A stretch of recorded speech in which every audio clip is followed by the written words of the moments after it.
What's up, everybody? This is the Sports League Podcast. Back for another week. I'm your host, Alex Leak. We got the co-host, Amanda. Amanda, we're excited for this one, huh? Oh, absolutely. I got some questions for this guy. We got Ricky Waters on the show. Ricky, great to have you on, man. What's up? Man, it's great to be here. For those of you that don't know, Ricky is a legend. He played for the Notre Dame Fighting Irish and helped lead them to a 1988 national championship. He was drafted in 1991 in the second round by the 49ers and helped the Niners win Super Bowl 29. And he also played for the Eagles and Seahawks in his 10-year NFL career. Hell of a career, Ricky. Yeah, great to have you on. It's an honor. Man, it's great to be on. It's great to Yeah, talk to you guys. Okay, yeah. so Uh, I know your NFL career is amazing. We saw the Super Bowl ring there. I just want to digress for 1 second. I have actually read your book, A Gift Called Shane, hey, and some of your backstory about, adoption and the way you adopted your son. As uh-huh. someone who was adopted by a family member, because my parents weren't around and ready to parent, I just wanted to give you a quick shout out for that. And thank you Wow. for all you've done to inspire kids who have had a rough time growing up. A lot of us have not had the stereotypical two-parent household, and I just really appreciate what you're doing with the motivational speaking and the mentorship you've provided for kids who grew up in a similar way with, CPS and foster care as like a constant cloud hanging over their heads. So I just wanted to say I appreciate the work you've done. Wow, very well said, and I appreciate you for sharing that. Because man, that's what it's all about for me is giving back. I love the kids. They give me just as much as I give them. It's not all about me just helping them. They give me a lot. They bring a lot to my life, and my son Shane definitely has brought a lot to our life, and he rounded off our family. He finished off our family. So. He was the missing puzzle piece. Yep. And I was able to pay that forward because I was adopted and to be able to adopt it as well is just like, It's can't amazing. tell you how amazing that is. That's awesome. Ricky, let's talk a little bit about, 1988 on Notre Dame. You guys go undefeated 12-0 and win the national championship. You led Great. the team in receiving. What was it like to play for head coach Lou Holtz and win that national championship for Notre Dame? Oh man, it was awesome. Just to be a part of a team so great like that. Just coming in. I came in as a running back, but that year I played flanker. It's a good thing I played flanker before because I was kind of ready for it. But really, just following a guy like Tim Brown, such a legend and such a great player and a Heisman Trophy winner at that time. I mean, it was a ton of on my shoulders. Yeah, Like, yeah, what's this guy gonna do? So to be able to come out like I did, our first game to play against a great team like Michigan and run that punt back right yeah, away and show that I belong here too and that, this is my time now. It was just great. And the way my teammates received me, it's just awesome to be on a team like that and to play on a team like that. We believed in ourselves. We believed that we could do it.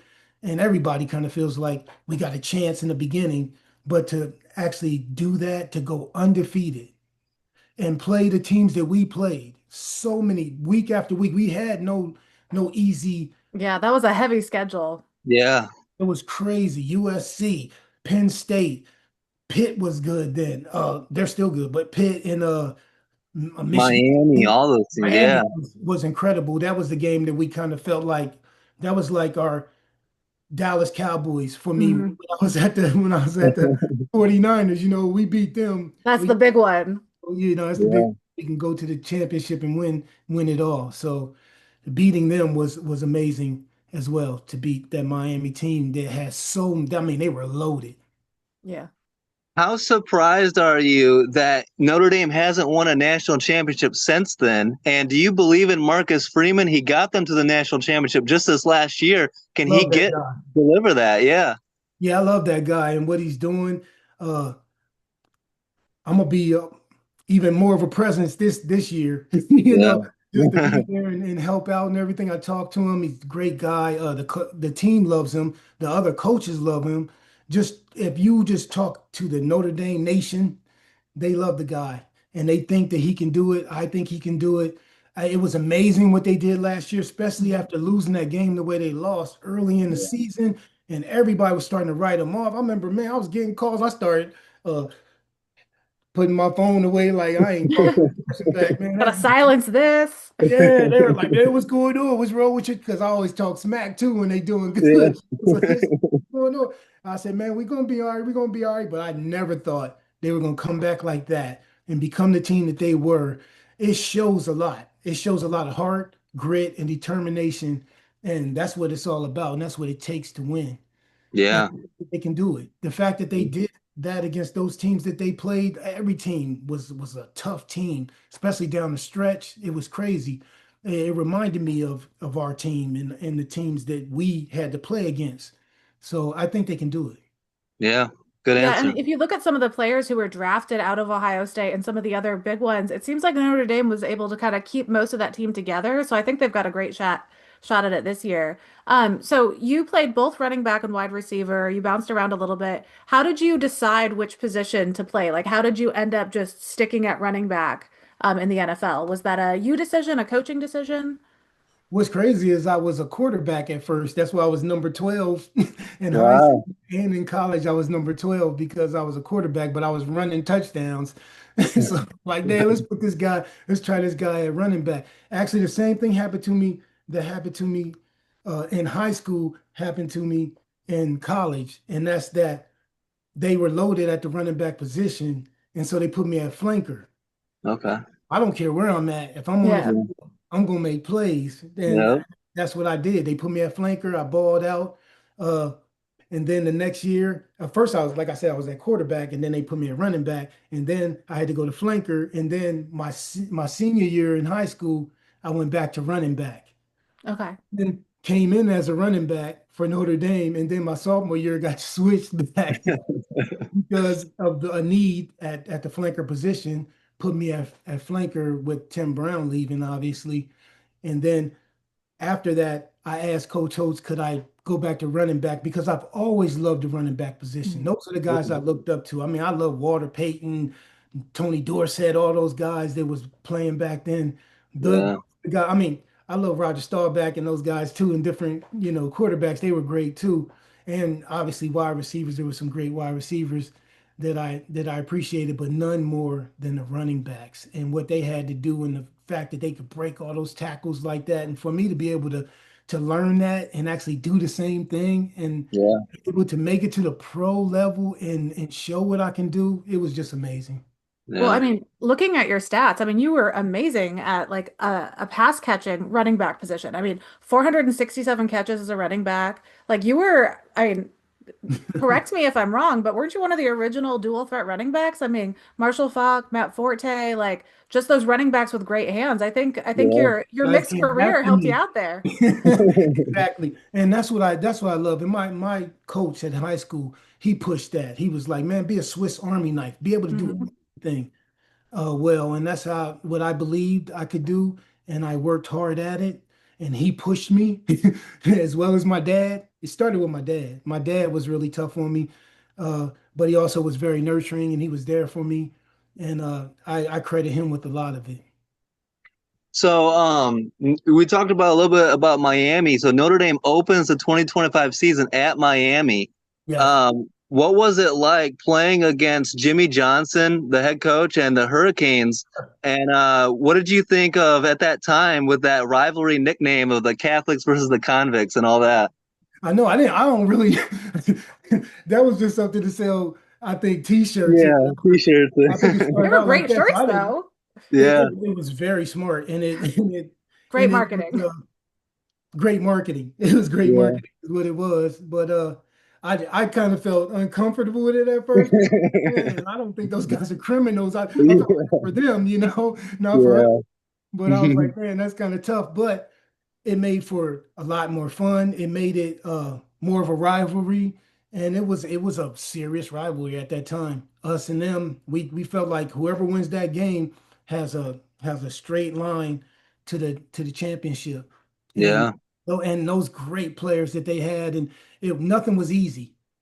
Not one thing was easy when you were playing them. So if you made a big play, you made a big catch, or you made a big run, man, you wanted to show it. You know, man, it was Yeah. it was just like that. Like I said, it was like how Dallas was for us when I was at the Niners. It was the same type of thing. You make a big play, man.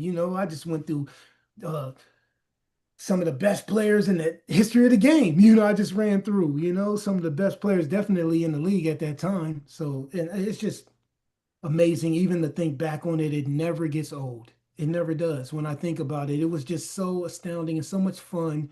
And I think about it all the time because I'm always going back and I'm seeing my guys and we're still so close and we even go, see each other if I'm at somebody, if I it all depends on where I am.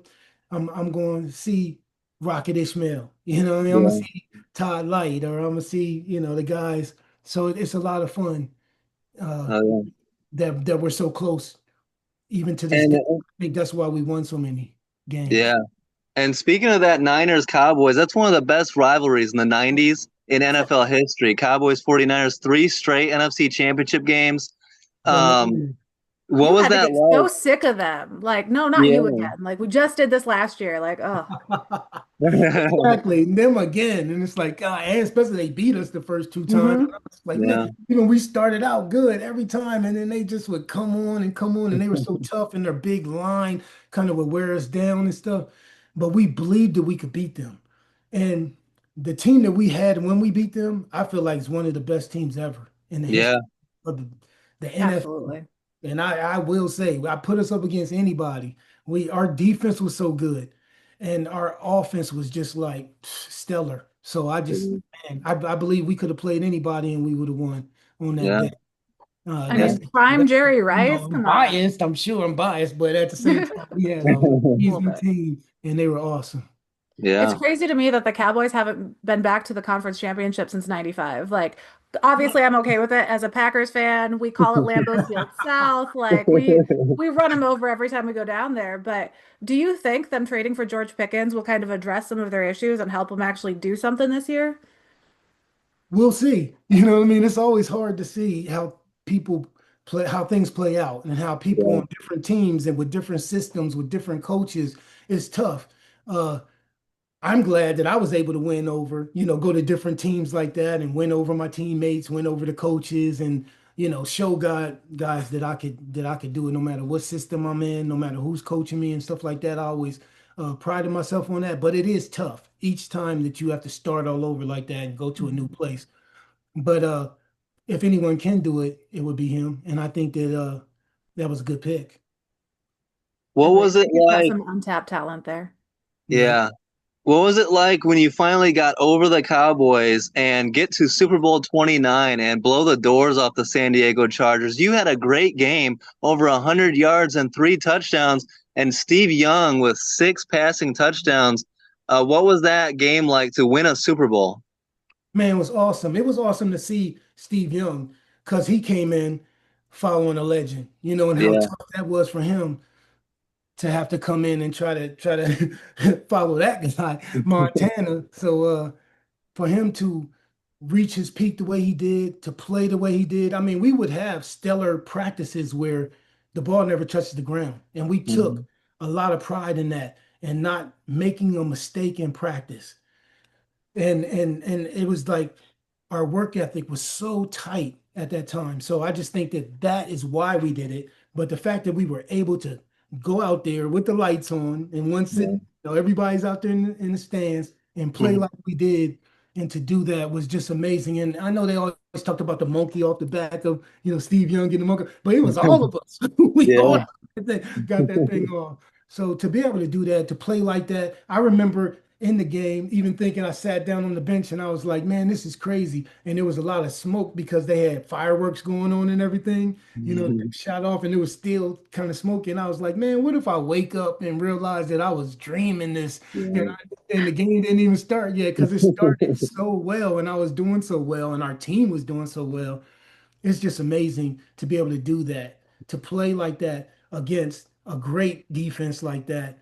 The same with the my five touchdown game with the Giants. That Yeah. defense not just doing it against any defense, but doing it against that defense and Lawrence Taylor and all those guys, and as great as they are to be able to do that. So it's just amazing. And it's something that I thank God every day that I was able to do it, that I was able to stay healthy, and that I wasn't, because one thing for sure, I didn't want to be the weak link because Hmm. I'm going to a team that's already good. You know, Yeah. it's like I went to Notre Dame, they're already good. I went to the 49ers, they're already good. So it's like I just don't want to be that weak link. I want to make sure that I'm somebody who they want out there with them.